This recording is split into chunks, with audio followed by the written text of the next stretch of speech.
ओम श्रीमद् भगवद गीता भाषा 18 अध्याय महात्म्य सहित छठा अध्याय।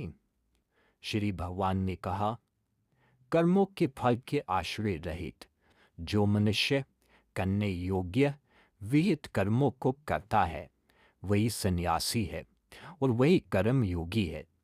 वह मनुष्य सन्यासी और योगी नहीं है जो निरग्नि है और क्रिया रहित है, जो जिन अग्नि का स्पर्श नहीं करता और अपने कर्तव्यों को छोड़ बैठा है, वह सन्यासी कर्मयोगी नहीं है। ये पांडुपुत्र, लोग जिसको सन्यास कहते हैं उसको तू कर्मयोग जान, क्योंकि कोई भी मनुष्य कर्म फलों की प्राप्ति के संकल्प को त्यागे बिना योगी नहीं होता। कर्म फल इच्छा के त्याग से ही कर्मयोगी होता है।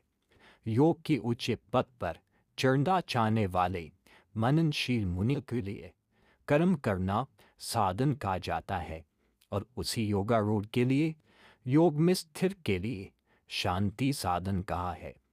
साधनशील को तो कर्म करने ही चाहिए और कर्म योग में साधनों द्वारा स्थिरता लाभ हो जाने पर शांति स्वयं प्राप्त हो जाती है। शांति कर्म करने का परिणाम है।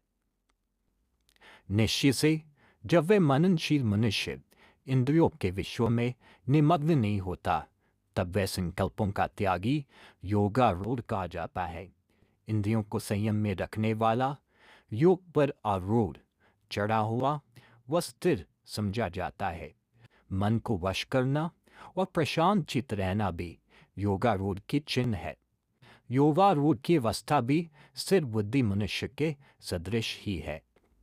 आत्म कल्याण की इच्छा से कर्तव्य कर्मों को निष्काम भाव से करना, सब कर्मों को परमेश्वर अर्पण करके करना और सभी कर्तव्य ईश्वरीय नियम मानकर करते रहना योग है। अनंत आत्मा के साथ सम्मिलन है। इस योग से आत्मा का उद्धार हो जाता है। ये भाव दर्शाते हुए महाराज ने कहा, ऐसा योगी अपने आत्मा से अपने आत्मा का उद्धार करे, आत्मा को अधोगति को ना ले जाए। निश्चय पूर्वक आत्मा ही आत्मा का बंधु है और आत्मा ही आत्मा का शत्रु है। उस मनुष्य का आत्मा आत्मा का बंधु है जिसने अपना आत्मा अपने आत्मा से ही जीत लिया है, जिसने अपने विवेक विचार से अपने आत्मा को जान लिया है। अनात्मा की आत्मा को न मानने वाले नास्तिक की शत्रुपन में उसका आत्मा ही शत्रु की भांति बरतता है। आस्तिक भाव, आत्मसत्ता का पक्का विश्वास, आत्मचिंतन, श्रद्धा भक्ति आदि भावों से भावुक जन का आत्मा ही अपना बंधु और हितकारी बन जाता है। और संशय से, अश्रद्धा से, आत्मसत्ता की अविश्वास से, परमात्मा का निश्चय न रखने से, कर्महीनता से, नास्तिक बुद्धि की शत्रुपन से, नास्तिक का अपना आत्मा ही अशुभ कर्मों के कारण उसका शत्रु होकर रहता है। जो जन अपने आप में निश्चय नहीं रखता, वह आप ही अपने साथ शत्रुता करता है। जिसने अपना आत्मा जीत लिया है, ऐसे सर्वथा शांत मनुष्य का ऊंचा आत्मा शीतोष्ण, सुख दुख तथा मान अपमान में समभाव में बना रहता है। अथवा ऐसे जन की अंतःकरण में परमात्मा विराजमान होता है। जो मनुष्य ज्ञान विज्ञान से तृप्त आत्मा है, अपने स्वरूप के निश्चय में अचल है, भली प्रकार जितेंद्रिय है और मिट्टी पत्थर व स्वर्ण में सम है, पर वस्तु में जिसे लोभ लालच नहीं है और अपनी कमाई में संतुष्ट है, वह योगी युक्त ऐसा कहलाता है। उसको कर्म योग युक्त है, परमेश्वर में रहता है, ऐसा कहा जाता है।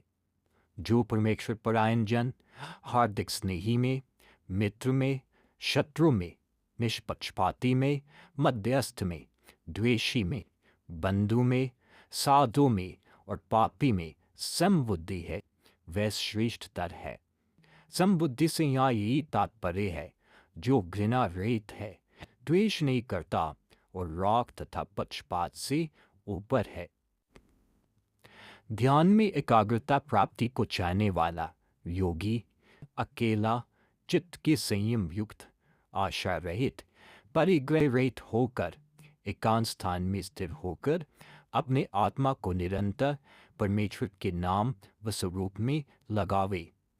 पवित्र स्थान में अपने कपड़े, विचरण और कुशाक के एक के ऊपर दूसरे को ना बहुत ऊंची और ना अति नीचे स्थिर आसन को बिछाकर चित्त और इंद्रियों की क्रिया को रोके हुए मन को एकाग्र करके वहाँ शुद्ध स्थान में आसन पर बैठकर आत्मा की विशेष शुद्धि के लिए योग अभ्यास को करे। ध्यान का अभ्यास करने वाला शुद्ध और एकांत शांत स्थान में अकेला अभ्यास साधे।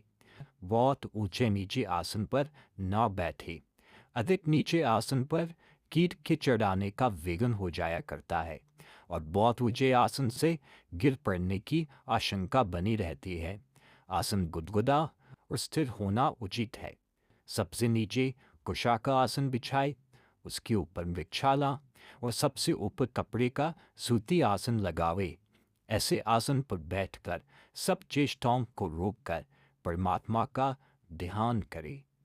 इस प्रकार योग धारणा में स्थिर मनुष्य देह, सिर और गर्दन को बराबर एक सीध में अचल रखता हुआ, इधर उधर ना देखता हुआ, अपने नाक के अग्रभाग को अच्छी तरह देखकर नासिका के अग्रभाग में दृष्टि टिकाकर पूर्ण शांत आत्मा निर्भय होकर ब्रह्मचर्य में रहता हुआ मन को संयम में करके मुझ में चित्त लगाए हुए मुझ में परायण योग युक्त मेरा ध्यान करता हुआ बैठे। नासिका के अग्रभाग से भ्रिकुटी स्थान से तात्पर्य है। इस भ्रिकुटी स्थान में नेत्र बंद करके केवल ध्यान से देखे हैं। मन के संयम युक्त योगी इस प्रकार आत्मा को सदा बार बार ध्यान में जोड़ता हुआ मुझ में रहने वाली निर्वाण धाम की परम शांति को प्राप्त करता है। वह उपासक मेरे ध्यान से मेरे परम धाम को जा पहुंचता है। बहुत से अभ्यासी केवल खान पान को ही योग का मुख्य अंग मानकर अपनी देह की शक्ति को निराहार रहकर क्षीण कर देते हैं। परंतु महाराज ने कहा, हे अर्जुन, समता रूप योग अधिक खाने से नहीं सिद्ध होता, वो ना ही केवल ना खाने से होता है। अति सोने वाले का भी योग सिद्ध नहीं होता, ना ही जागते रहने वाले का योग सिद्ध होता है। जिस यत्नशील जन का आहार, चलना और फिरना नियमबद्ध है, जिसकी कर्मों की चेष्टा नियम पूर्वक है और जिसका सोना जागना नियम में है, उसका दुख को नाश करने वाला योग सिद्ध हो जाता है। नियम पूर्वक मर्यादा से अपने सब काम करता हुआ अभ्यासी योग में सफलता सहज से लाभ कर लेता है। अभ्यास करते हुए जब बलिभांति वशीभूत चित्त अपने स्वरूप में ही ठहर जाता है और सब कामनाओं से तृष्णा रहित हो जाता है, तब वह जन योग युक्त ऐसा कहा जाता है। उसकी अवस्था की उपमा देते हुए महाराज ने कहा, अपनी आत्मा का परमात्मा के साथ मिलाप करने का यत्न करने वाले स्थिर चित्त योगी की स्थिर अवस्था की वह उपमा कही गई है, जैसे वायु रहित स्थान में रखा हुआ दीपक नहीं हिलता है। जैसे वायु रहित स्थान में रखे हुए दीपक की ज्योति अकंप होती है, ऐसे ही उस योगी की मनोवृत्ति अचल हुआ करती है। जिस ध्यान अभ्यास में योग साधना द्वारा रोका हुआ चित्त संकल्प विकल्प से हट जाता है और जिस समता समाधि में आत्मा ही से आत्मा को आत्मा में देखता हुआ योगी प्रसन्न होता है, जिस अवस्था में इंद्रियों के सुखों से ऊपर केवल बुद्धि से अनुभव करने योग्य जो परम सुख है, उसको ये योगी जानता है।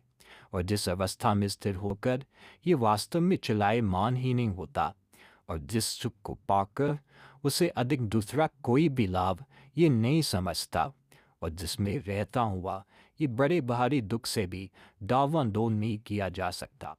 उस दुख के संयोग से रहित स्थिति को मनुष्य योग नामक स्थिति जाने। वे योग निश्चय के साथ उत्साह युक्त चित्त से साधन करना चाहिए। परमेश्वर का उपासक संकल्पों से उत्पन्न होने वाली सब कामनाओं को सर्वथा त्याग कर और इंद्रियों के समूह को सब ओर से मन से ही भली प्रकार वश करके धीरे धीरे धैर्य युक्त बुद्धि द्वारा विचार स्फुरन से हट जाए, प्रत्याहार करे। तत्पश्चात मन को आत्मा में स्थिर करके कुछ भी ना सोचे, मन को निर्विषय बना ले। ऊपर की विधि इस प्रकार करनी उचित है कि ज्यों ज्यों सी चंचल और अस्थिर मन भाग निकलता है, वहाँ से रोककर इसको आत्मा के वश में ले आवे। इस प्रकार मनोवृत्ति वशीभूत हो जाती है। निश्चय से इस सर्वथा शांत मन वाले योगी को रजोगुण रहित, पाप से वर्जित, ब्रह्म रूपता रूप उत्तम सुख प्राप्त होता है। वह ब्रह्मानंद में लीनता लाभ कर लेता है। पाप रहित योगी अपने आत्मा को सदा इस प्रकार परमात्मा में जोड़ता हुआ सहज से ब्रह्म की संस्पर्श मिलाप रूप परम सुख को अनुभव करता है। सर्वत्र समदर्शी योग से युक्त आत्मा अपने आप को सब भूतों में रहता हुआ और सब भूतों को अपने आप में विचार दृष्टि से देखता है। सब प्राणियों में आत्मभाव को पिरोया हुआ जानता है। जो आत्मज्ञानी योगी सर्वत्र मुझको देखता है, विद्यमान जानता है और सारे विश्व को मुझ में देखता है।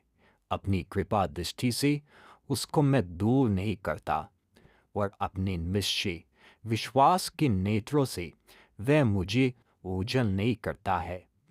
भगवान अपने भक्त को एक बार ग्रहण करके फिर कभी भी उसे नहीं बुलाता और ना ही ब्राह्मी स्थिति में स्थिर विश्वासी भक्त कभी अपने परमेश्वर से विमुख होता है।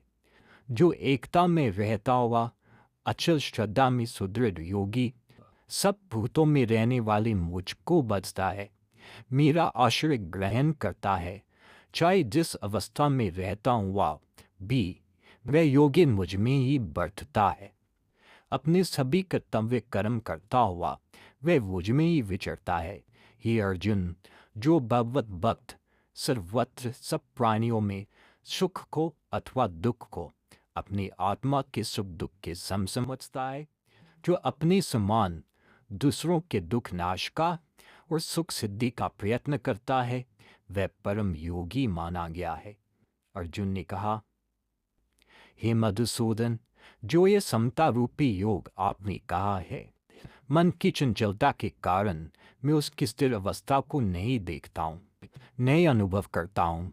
हे कृष्ण, निश्चय से मन चंचल है, मनुष्य को मथन कर देने वाला है, बलवान है और कठिनता से झुकाया जा सकता है। वायु को वश करना जैसे कठिन है, ऐसे ही उस मन का वश करना मैं दुष्कर मानता हूँ। महाराज ने उत्तर में कहा, हे महाबाहो, निस्संदेह मन चंचल है और बड़ी कठिनता से वश किया जा सकता है, परंतु हे कुंती के पुत्र, अभ्यास से और वैराग्य से ये मन वश में लाया जा सकता है। जप, ध्यान आदि को बार बार नित्य निरंतर करते रहना अभ्यास है और परमेश्वर की भक्ति में तत्पर होकर इस लोक तथा परलोक के विषय संबंधी सुखों की सर्वथा उपेक्षा कर देना वैराग्य है। सर्वकर्म परमेश्वर अर्पण करना भी वैराग्य है। इन दोनों साधनों से मन वश में किया जाता है। मेरा ऐसा मत है कि असंयमी मनुष्य से समबुद्धि रूप योग प्राप्त करना कठिन है, परंतु जिसका आत्मा वश में है और जो अभ्यासवान व यत्नशील है, वह उपाय से योग प्राप्त कर सकता है। अर्जुन ने पूछा, हे कृष्ण, जो मनुष्य यत्नशील नहीं है, योग में चलायमान मन वाला है, ध्यान में अस्थिर मन है, परंतु है श्रद्धालु, वे योग में सम्यक प्रकार सफलता ना प्राप्त करके मरने के अनंतर किस गति को जाता है। हे विशाल भुज, मैं योग में अस्थिर श्रद्धालु जन रम के मार्ग में अति मूढ़ भूला हुआ क्या छिनबिन बादल की भांति दोनों लोकों से भ्रष्ट होकर नष्ट नहीं हो जाता। योग सिद्ध ना होने पर क्या उसकी ये लोक और परलोक दोनों नहीं बिगड़ जाते। हे कृष्ण, इस मेरे संशय को आप सर्वथा छेदन करने योग्य हैं, क्योंकि आपसे बिन दूसरा कोई भी इस संशय का छेदन करने वाला नहीं मिलता। उत्तर में भगवान ने कहा, हे पार्थ, ऐसी श्रद्धावान मनुष्य का विनाश न इस लोक में और न परलोक में ही होता है। ही प्यारे, पुण्य कर्म करने वाला कोई भी मनुष्य दुष्ट गति को, अशुभ जन्म को नहीं पाया करता है। वह श्रद्धावान योग भ्रष्ट पुण्य कर्मियों के लोकों को पाकर और वहाँ अनगिनत वर्षों तक रहकर फिर पवित्र और श्रीमानों के गृह में जन्म लेता है, अथवा बुद्धिमान योगियों के कुल में ही जन्म धारण करता है। जो इस प्रकार का जन्म है, बुद्धिमंत योगियों के घर में अवतरण होना है। निश्चय से ये जन्म संसार में मिलना बहुत ही दुर्लभ है।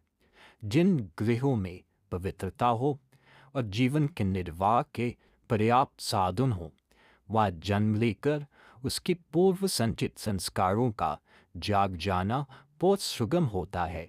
और ज्ञान युक्त भगवत भक्तों के घर में जन्म धारण करना तो बहुत ही पुण्य कर्म का परिणाम है। ऐसे कुल व घर में जन्म लेकर उस योग भ्रष्ट के पूर्व के संस्कारों का उदय होना शीघ्र ही संभव हो जाया करता है। वहाँ उस पूर्व देह संबंधी कर्म योग के संस्कारों के संयोग को वह प्राप्त कर लेता है। हे कुरुनंदन, मोक्ष की सिद्धि में वह फिर यत्न करने लग जाता है। उसी पहले योग अभ्यास से पूर्व के संस्कारों के प्रभाव से विवश हो वह खींचा जाता है। तब योग का वह जिज्ञासु शब्द ब्रह्म से भी आगे निकल जाता है। शब्द ब्रह्म कर्म कांड को प्रतिपादन करने वाले वेद को टीकाकार कहते हैं। मैं वेद को उसके कहे हुए कर्मों को लांघ जाता है, अथवा शब्द प्रकृति में होता है, इसलिए प्रकृति को शब्द ब्रह्म कहा है। वह अभ्यासी अपने आत्मज्ञान में और परमात्मा के अनुभव में सफल होकर प्रकृति से पार हो जाता है, परमात्मा में लीनता लाभ कर लेता है। अथवा शब्द ब्रह्म वाचक को नाम को कहते हैं। उससे आगे निकलकर वह योगी वाच्य में नामी में लयता नाप कर लेता है। सर्वथा पाप रहित योगी बड़े यत्न से पुरुषार्थ से अभ्यास करता हुआ भी अनेक जन्मों में सफल होकर तब परम गति को प्राप्त कर लिया करता है। कर्मयोग और भक्ति धर्म का आराधन करने वाला मनुष्य पाप रहित होकर अनेक जन्मों के पश्चात भी अवश्य ब्रह्मधाम को प्राप्त कर लेता है। उसका नाश कदापि नहीं होता।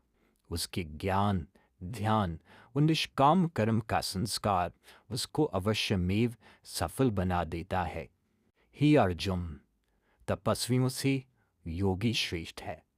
ज्ञानियों कोरे विद्वानों से भी वह बड़ा माना गया है और कर्म कांडियों से भी वह बड़ा है। इसलिए तो योगी बन, निष्काम कर्मयुक्त, समबुद्धिमान, श्रद्धालु भगवत भक्ता पद सबसे ऊंचा है। इस कारण तो भी ऐसा ही योगी बन जा, वो कर्तव्य कर्म करता रहे। सब योगियों में भी जो श्रद्धावान योगी मुझ में लीन हुआ, अंतरात्मा से मुझको बचता है, मेरा ध्यान करता है, मैं मुझ में अत्यंत मिला हुआ माना गया है। अनन्य भक्त तो भगवान में ही लीन समझा जाता है। ओम तत्सत। इस प्रकार श्रीमद् भगवद गीता रूप उपनिषद ब्रह्म विद्या अंतर्गत योग शास्त्र में श्री कृष्ण अर्जुन संवाद का आत्म संयम योग ध्यान योग नामक छठा अध्याय समाप्त।